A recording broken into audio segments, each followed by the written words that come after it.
Hello, everyone. It's Dr. Linda Jordan. I hope you are enjoying the summit so far.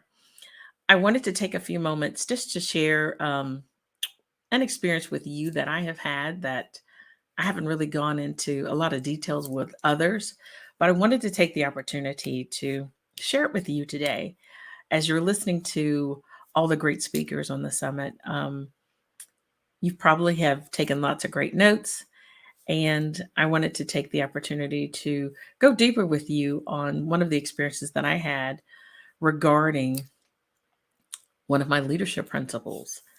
And that leadership principle is to invest in yourself and believe in yourself. So I guess I kind of have two principles. So years ago, back in the late 80s, actually mid 80s, in my second year of college, I am so excited to be going back to school. At that time, I transferred to another school because I finally figured out what my major was, and I wanted to go to a different school, still out of being an out-of-state student from Virginia to North Carolina. And I was so excited. Here I am, an adult, taking care of business, getting things done, and I'm getting registered for the fall semester of that particular year. And as I go through the process of getting registered and getting my funding and all of that, I find out that I don't have any money. And you're probably thinking, what do you mean you don't have any money? You're going to college. Well, back then, students were given Pell Grants to go to college. So I guess I'm telling my age. And unfortunately, during that time, there was some changes in the government and there was no funding. There was no Pell Grant money, no money for Linda. My previous older brothers and sisters had gone to college or went to military, and the ones that had gone to college had gone on a Pell Grant. So here I am thinking, yeah, that's going to happen to me. But it didn't. So I'm faced with the challenge of trying to figure out how to go to college, but most importantly, trying to figure out how I'm going to pay for it. So I finished registration and I said, I signed up for a student loan because I needed to finish college. I couldn't bear to call my parents and say, I'm dropping out. So I decided to get a part-time job, go to school, make it work. So I'm doing that. I'm going to college. I'm working part-time. Things are going pretty good, like for the first 60, 90 days. Well, actually, first 60 days. And then I get to a breaking point where I'm having to work more hours because I realized that the amount of money I owe, I needed more money. So I had to work more hours so I could pay for that. So I'm faced with now working a job. And my hours were like from 4 in the afternoon till closing time because I worked at a fast food restaurant. Now I'm trying to go to school during the day with 8 o'clock class. And then you get out of work at 10, 11 at night. No time to study. Here I am trying to figure out how to pay bills when I really need to be studying, being a student, enjoying life, enjoying the college experience. But unfortunately, I was faced with paying bills, having to put gas in the car. If the car broke down, having to do maintenance. How am I going to make it all work? And unfortunately for me, it wasn't working. I was feeling a little depressed. I was feeling that I had let myself down. I had let my parents down. And so one day I decided that, enough is enough. This isn't working for me. So I dropped out of college. My heart just broke because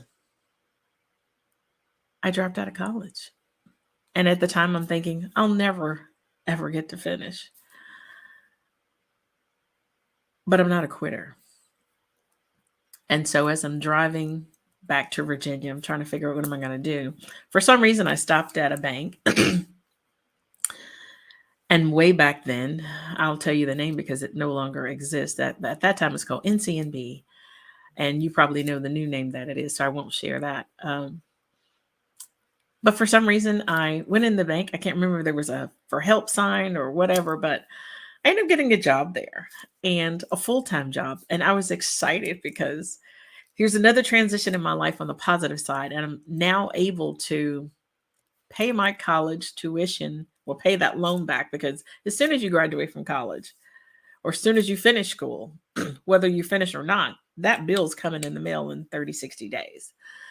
So the bill was coming in, and I'm working and I'm enjoying life. Um, but then I wanted more. And so I started to look for employment that would pay me more. And I wanted to find a company that also had some better benefits. And one of those benefits that I was looking for was tuition reimbursement. And so I actually found that company that would pay for tuition reimbursement. I ended up staying for that company for many, many years. So you're probably wondering, why am I telling you this story? Well, I'm telling you this story because we all face challenges in life, whether it's education, a job transition, trying to get a promotion, our health, our bank account, whatever that may be. We all face challenges in life. And oftentimes those challenges can really, really break us down. Those challenges can cause us to create self-doubt in ourselves. Those challenges can cause us to think that we're not good enough, we're not deserving. And see, when I had to make the decision to walk away from college and find a job, those limiting beliefs were in my head. I was thinking, who am I? Country girl from Virginia, who am I to think that I can graduate from college? Who am I to think that I was going to get a Pell Grant? What was I thinking? So all those thoughts came through my head, and it caused me to have self-doubt. But when I was put in position with this company and they had tuition reimbursement, I got that back. I got that confidence back. I got that self-worth back. And I started to feel really good about myself. And I knew I could do it. I knew I could do it. I graduated. And, excuse me, I graduated from college and with my Bachelor of Science degree. And then I was hooked. I kept going back to school. And as you all know, I completed my doctoral degree in 2021. But I share that with you because those feelings that I had at that time, some of you may be experiencing some of those feelings right now. But I want you to know that it's okay. We all have to go through some of those feelings sometimes. My mom always said, sometimes you have to take 2 steps back in order to make 1 step forward. 2 steps back to make 1 step forward. And oftentimes people don't want to do that. But you just know that it's okay to do that. You see, in life and business and in work, we're always going to be faced with challenges. It's how you embrace those challenges that will help you make that 1 step forward. Even when I worked in corporate America, now I haven't told anyone this story as well, but I applied for a job and I was so excited. I met the qualifications because you know me, I went back to school again and then I got my master's degree. So I met all the qualifications for this particular job. I was excited. My interview was perfect. And it was probably too perfect because I didn't get the job. I was devastated. Oh boy, did I boohoo and cry after I had heard the news. I was devastated because I knew I should have gotten the job. I was the perfect person. I met all the qualifications, whether it was educational and experience. I was more than qualified. But the piece that really hit home for me was when I asked for feedback, I was told that I wasn't the perfect fit. Now, I don't know how you might feel when someone tells you that, but when I was told I wasn't the perfect fit, I was horrified, devastated. Even thinking about it now just kind of hurts me to my heart. And I was thinking, how can I not be the perfect fit? What am I missing? And for me, I was missing the personal component. I was looking at all that was written, having those specific qualifications, having those specific levels of experience. But I wasn't the perfect fit because I didn't blend in well. I was too cookie cutter. I was too much of dotting the I's, crossing the T's, Miss Perfectionist that I was. So I was struggling with connecting with the interviewer.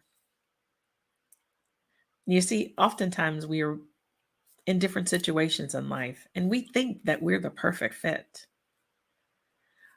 But when you don't connect with others the way they wanted to be connected to, they may feel that you're not going to be the perfect fit. You're not going to blend in well. You're not going to gel with the team.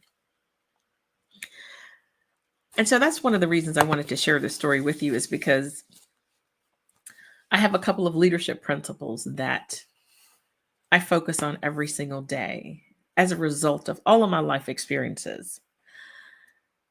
And my first principle is always put God first in your life. And so for those who may not be religious, my apologies if I offend anyone, but that's who I am. And I always put him first in everything that I do. My second principle that I focused on was having confidence in myself, to know that I could do it. Even though I was struggling, I had to have confidence in myself. I had to believe in myself that I could make it through. I could get through these challenges that I was faced with. And I had to feel positive about that. And the third principle that really helped me to progress and to make it through was through it all, even though going through the challenges of working and going to school, getting a job, having someone that can help me with my reimbursement, working for a company, I still needed to invest in myself. I still needed to learn as much as I could. So I want to make sure that all of you that are listening know that, yes, sometimes you have to be willing to learn and you have to be willing to invest in yourself. My mom always told me, she said, one thing that you can do that no one can ever take away from you is learn. Education is so important. And so for me, that's why I continue to get my education. I continue to learn. Still today, I'm still learning all about new challenges, new opportunities. Because once you learn something, no one can take it away. But the one thing that you can do is share it with others. And so today, that's why I really wanted to spend some time with you to share with you a couple of my experiences, in hopes that even if I only connect with one person, then I've done my job. See, I want all of you to know and feel that regardless of what you may be going through, regardless of whatever challenges you may be faced with, or whatever opportunities you may be faced with, because even with opportunities, sometimes come fear and you start to self-doubt yourself. But I want you to know that you can do it. Put your mind to it and you can do it. I always say, if you can believe it, then you can achieve it. If you can dream it, then you can achieve it. So don't let self-doubt, don't let the naysayers hold you back from illuminating your potential and living your best life. I'm Dr. Linda Jordon, and I hope you continue to enjoy the rest of the summit and have a fabulous day.